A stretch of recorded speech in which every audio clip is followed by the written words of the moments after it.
Morning student, आज हम पढ़ रहे हैं क्लास 12 के व्यवसायिक अध्ययन में चैप्टर नंबर 14 नियंत्रण कंट्रोलिंग। और हमारा आज का टॉपिक है नियंत्रण का महत्व या उद्देश्य, यानी इम्पोर्टेंस ऑफ कंट्रोल। तो हम स्टार्ट करते हैं। पहले इसके पॉइंटों से पॉइंट पढ़ते हैं, फिर एक एक पॉइंट की हम इसमें डिटेल समझेंगे।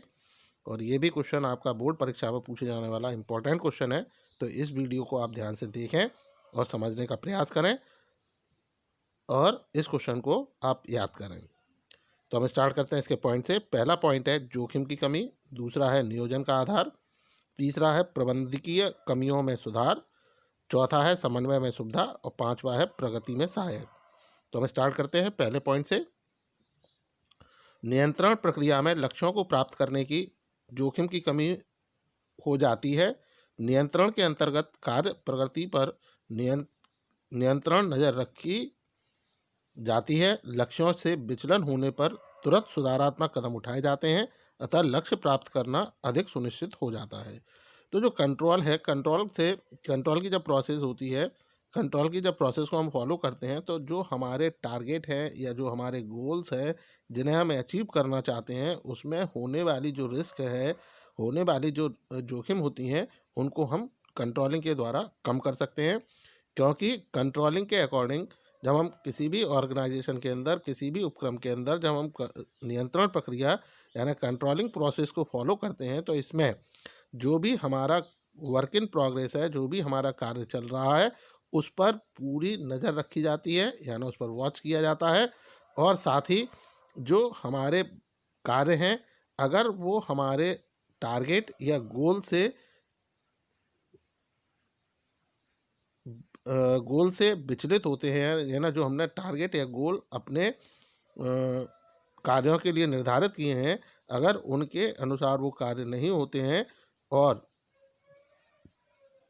अगर उनमें किसी प्रकार का कोई डेविएशन आता है, उनमें कोई किसी प्रकार का विचलन आता है, तो कंट्रोलिंग के अकॉर्डिंग हम तुरंत करेक्टिव स्टेप उठा सकते हैं, उसमें सुधारात्मक कार्रवाई कर सकते हैं। तो ऐसी कंडीशन में कंट्रोलिंग के द्वारा, नियंत्रण के द्वारा हम अपने जो टारगेट्स हैं, जो हमारे गोल्स हैं, उनको हम अचीव कर सकते हैं, यानी अपने लक्ष्य और उद्देश्यों को हम प्राप्त आसानी से कर सकते हैं।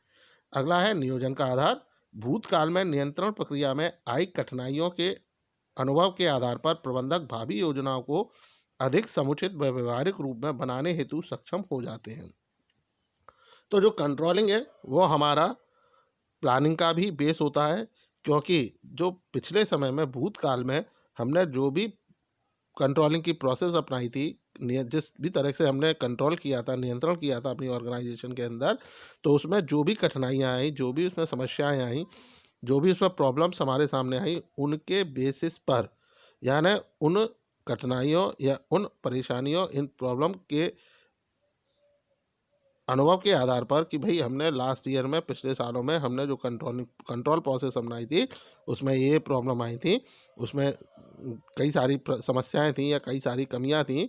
तो उनको आधार बनाकर, उनको बेस बनाकर जो मैनेजर्स होते हैं, वो आगे के लिए, भविष्य के लिए नई योजनाएं जब तैयार करते हैं, तो वो इन सभी चीज़ों को ध्यान में रखकर योजनाएं तैयार करते हैं, जिससे जो भविष्य की योजनाएं तैयार होती हैं, जो प्लानिंग होती हैं, वो और ज़्यादा इफेक्टिव यानी प्रभावी सिद्ध होती हैं। अगला है प्रबंधकीय कमियों में सुधार। नियंत्रण में सभी विभागों के निष्पादन तथा परिणामों का मापन किया जाता है, अतः जहाँ भी प्रबंधकीय कमियां होती हैं वह उजागर हो जाती हैं तथा उसमें सुधार करना संभव हो जाता है। तो जो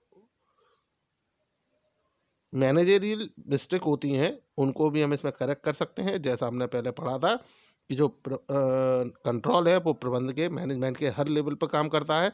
तो ऐसे कंडीशन में जो कंट्रोल है वो सभी डिपार्टमेंट, यानी सभी डिपार्टमेंट और सभी लेवलों पर जो एक्टिविटीज़, जो वर्क किए जा रहे हैं, उनके रिजल्टों को मेज़र करने का काम करता है, उनको मापने का काम करता है। अतः जिस भी विभाग में या जिस भी लेवल पर कोई कमी होती है, कोई एरर्स होते हैं, तो वो सामने आ जाती हैं, वो हमको वो शो होने लगती हैं। और ऐसे में हम उनमें इजीली करेक्शन कर सकते हैं, उनमें इजीली करेक्टिव स्टेप हम उसके अंदर उठा सकते हैं और अपने जो ऑर्गेनाइजेशन है हमारा, उसको उसके जो हमारे टारगेट हैं, गोल्स हैं, उनको हम इजीली अचीव कर सकते हैं। अगला है समन्वय में सुविधा। नियंत्रण प्रक्रिया में विभिन्न विभागों व उप विभागों के कार्यों में संबंध बनाए रखना आवश्यक होता है, जिसके फलस्वरूप उपक्रम के संपूर्ण कार्यों में समन्वय करना आसान हो जाता है। तो जो कंट्रोल होता है, कंट्रोलिंग प्रोसेस को जब हम फॉलो करते हैं किसी भी ऑर्गेनाइजेशन के अंदर, किसी भी बिजनेस ऑर्गेनाइजेशन के अंदर, तो ऐसी कंडीशन में उसके जो जितने भी डिपार्टमेंट हैं, उनके सब डिपार्टमेंट होते हैं, उनके उनके कार्यों में यानी कंट्रोलिंग प्रोसेस द्वारा हमारे जो भी डिपार्टमेंट और सब डिपार्टमेंट होते हैं, उनके बीच में कोऑर्डिनेशन बना रहता है, क्योंकि सभी डिपार्टमेंटों को एक दूसरे के साथ मिलकर, एक दूसरे के साथ संबंध बनाकर ही कार्य करना होता है, क्योंकि सभी विभाग और उप विभाग जब आपस में मिलकर कार्य करेंगे, तभी संस्था अपने लक्ष्य या उपक्रमों को, लक्ष्य या उद्देश्यों को प्राप्त कर पाएगी। तो जो कंट्रोलिंग प्रोसेस होती है, वह सभी डिपार्टमेंट और सब डिपार्टमेंट में कोऑर्डिनेशन बनाने का भी काम करती है। अगला है प्रगति में सहायक। नियंत्रण के परिणाम स्वरूप उपक्रम के मानवीय व भौतिक संसाधनों का कुशलतम उपयोग संभव होता है। व्यक्ति अधिक कार्यकुशलता तथा सावधानी से कार्य करते हैं तथा लक्ष्यों की प्राप्ति हेतु प्रयत्नशील रहते हैं। इस सबके परिणाम स्वरूप उपक्रम की प्रगति पर अच्छा प्रभाव पड़ता है। तो जो कंट्रोलिंग है, कंट्रोलिंग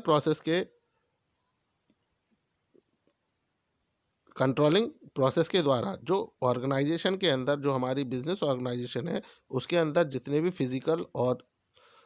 फिजिकल या ह्यूमन रिसोर्सेज होते हैं, उनका अच्छे से अच्छे ढंग से हम यूटिलाइज कर सकते हैं। अगर कंट्रोल नहीं होगा तो जो हमारे फिजिकल रिसोर्सेज हैं या जो हमारे ह्यूमन रिसोर्सेज हैं, उनका मिसयूज़ होगा, और जब मिसयूज़ होगा तो फिर हम अपने टारगेट या गोल को अचीव नहीं कर पाएंगे, अचीव नहीं कर पाएंगे, उनको प्राप्त नहीं कर पाएंगे। तो ऐसी कंडीशन में कंट्रोलिंग प्रोसेस के द्वारा जो हमारे कर्मचारी हैं, जो हमारे वर्कर्स हैं, वो बहुत सावधानी के साथ, बहुत कार्यकुशलता के साथ अपने कार्य को करते हैं। और जब वो कार्य को करते हैं, जब बहुत सावधानी और पूरी कार्यकुशलता के साथ, पूरी ईमानदारी के साथ अपने कार्य को करेंगे, तो ऐसे कंडीशन में जो हमारे ऑर्गेनाइजेशन के टारगेट हैं, गोल हैं, हम उनको इजीली अचीव कर सकते हैं। और इसके कारण जो हमारी बिजनेस यूनिट है या जो हमारा बिजनेस ऑर्गेनाइजेशन है, उसको हम प्रोग्रेस की ओर, प्रगति की ओर ले जा सकते हैं। सो स्टूडेंट, ये था नियंत्रण का महत्व, जो आपको समझ में आया होगा। इसमें आपके जो भी डाउट्स हैं, क्वेरीज हैं, आप कमेंट सेक्शन में कमेंट कर सकते हैं या आप मुझसे डायरेक्ट पूछ सकते हैं। So thank you.